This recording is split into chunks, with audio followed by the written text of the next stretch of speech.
Bismillahirrahmanirrahim. Assalamualaikum warahmatullahi wabarakatuh. Jumpa lagi bersama saya Ahmad Mubarak dalam channel Amu Official. Jadi pada video kali ini kita akan meneruskan video kita yang kemarin, yaitu pembuatan sebuah aplikasi toko online atau online store. Ya. Jadi dalam pembuatan aplikasi ini ada beberapa tahapan-tahapan yang harus kita lalui.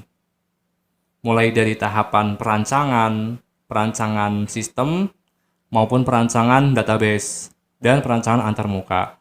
Kemudian setelah itu, ada tahapan desain, sampai pada tahapan maintenance atau testing.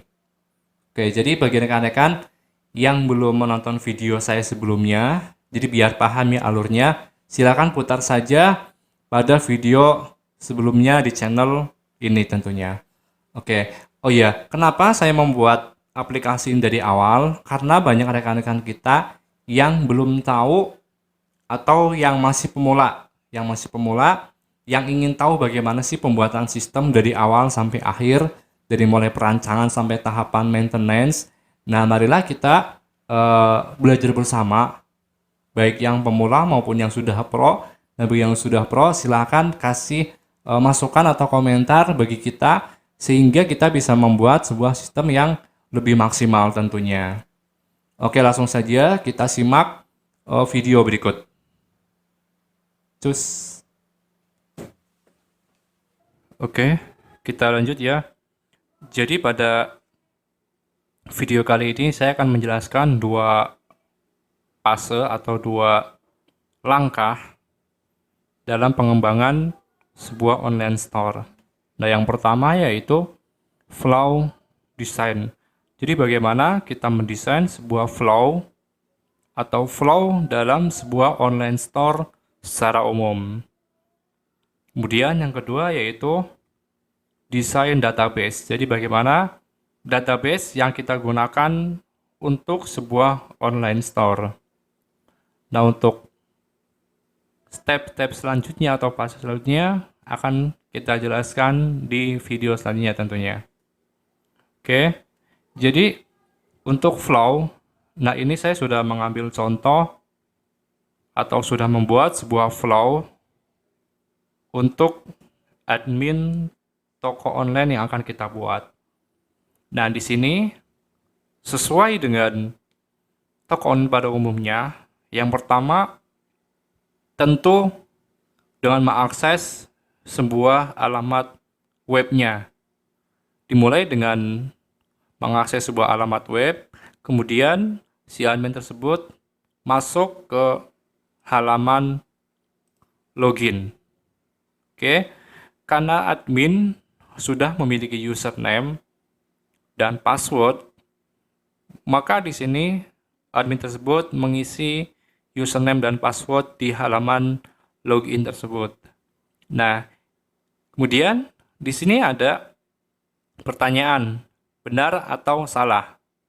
Nah, jadi si login ini memiliki sebuah validasi yang memvalidasi apakah username dan password yang dimasukkan benar atau salah. Nah, jika salah, maka kembali ke halaman login. Nah, jika benar, maka lanjut ke halaman admin.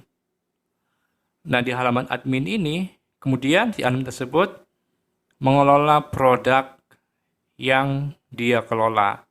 Mulai dari input, kemudian edit, bahkan delete. Nah, setelah dirasa cukup mengelola produk yang dia miliki, maka dia akan logout. Kemudian selesai. Nah, ini gambaran flowchart secara basic ya, atau secara dasar dalam sebuah toko online. Selanjutnya, ini merupakan sebuah flowchart untuk pelanggan toko. Artinya sebuah pelanggan atau seorang pelanggan yang sudah memiliki akses untuk login. Nah, yang pertama mulai seperti biasa dengan mengakses alamat web, kemudian dia masuk ke halaman utama, gitu kan. Kemudian login dan mengisi username dan password seperti biasa. Kemudian di sini ada pertanyaan atau validasi benar atau salah. Nah, jika benar maka dia masuk ke halaman utama. Itu kan. Kemudian setelah itu memilih produk yang akan dia beli. Kemudian baru melakukan transaksi. Transaksi di sini meliputi beberapa tahapan ya. Bisa dengan memilih ekspedisi, kemudian bagaimana dia mentransfer dan lain-lain. Oke. Nah, setelah transaksi selesai, kemudian baru ke halaman logout. Sorry, bukan halaman logout. Setelah selesai, maka akan logout atau keluar dari program.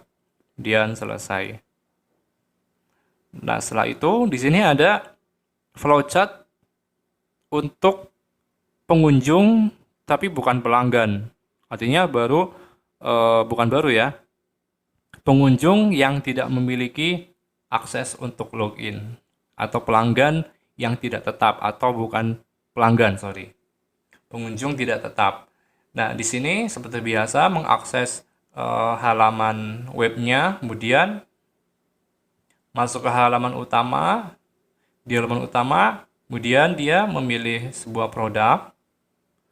Nah, setelah memilih, kemudian, nah di sini apakah dia akan membeli atau tidak? Gitu kan? Apabila beli ke sini karena belum menjadi pelanggan, gitu kan? Maka mau nggak mau harus daftar sebagai member. Nah, setelah terdaftar, itu kan baru selesai dan bisa langsung login menggunakan login sebagai pelanggan toko. Oke, begitu flowchart ya, ketiga flowchart sederhana atau secara basic mengenai toko online. Oke, cukup. Kalau ada yang ditanyakan, silakan tuliskan pada kolom komentar. Nah, selanjutnya kita ke tahapan pembuatan database atau desain database. Nah, di sini saya sudah membuat sebuah desain database sederhana ya. Sesederhana mungkin. Gitu kan. Yang penting sudah mengcover kebutuhan untuk database sebuah toko online. Yang pertama di sini ada tabel anggota atau member, kemudian ada tabel produk, dan ada tabel transaksi. Oke, nah setelah ID transaksi,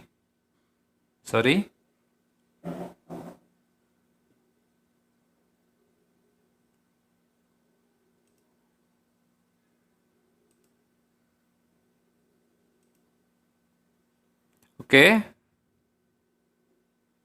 Nah, di sini saya sudah mendesain sebuah database ya, desain database yang biasa digunakan dalam aplikasi online store. Nah, utamanya atau mainnya ini memiliki 3 tabel, gitu kan. Tabel anggota, tabel produk, dan tabel transaksi. Ini untuk yang versi pertama. Nah, nanti untuk yang versi kedua, di sini ada tabel-tabel lain, cuman nggak akan kita bahas pada video kali ini. Kita bahas ini dulu ya. Yang pertama ada tabel anggota, yaitu dengan memiliki banyak file. Yang pertama ada ID anggota sebagai primary key, kemudian ada username, ada password yang digunakan untuk login, kemudian ada nama lengkap, ada jenis kelamin, ada tanggal lahir, ada nomor HP, email, alamat, dan status. Kemudian di sini ada produk. Nah, ID produk sebagai primary key, kemudian nama produk, jenis produk, ukuran, warna, harga, stok. Kemudian di sini ada URL gambar karena nanti kita akan menggunakan gambar. Kemudian di sini ada deskripsi produk. Nah, setelah itu ada tabel transaksi, yaitu ID transaksi, ID anggota, tanggal, ID produk, jumlah, dan status. Nah, sebagai primary key, yaitu ID produk. Gitu kan. Sebagai foreign key, yaitu ID produk. Nah, jika kalian masih bingung, ini kok ada satu, ada N. Nah, ini artinya satu kebanyak atau one too many. Jadi, satu anggota bisa memiliki atau memilih banyak produk. Kemudian transaksi, satu transaksi di dalamnya bisa banyak produk. Gitu kan? One too many. Nah, untuk kardinalitasnya seperti ini. Nah, ini nanti akan saya jelaskan secara lebih spesifik ya mengenai simbol-simbol ini. Oke. Nah, kurang lebih seperti itu untuk rancangan flowchart dan desain database. Apabila ada yang mau ditanyakan, silakan tuliskan pada kolom komentar di bawah video ini. Oke. Tetap semangat dalam belajar dan jangan lupa di rumah saja. Dan mohon bantuannya untuk mengklik subscribe dan like untuk kemajuan channel ini. Terima kasih. Wassalamualaikum warahmatullahi wabarakatuh.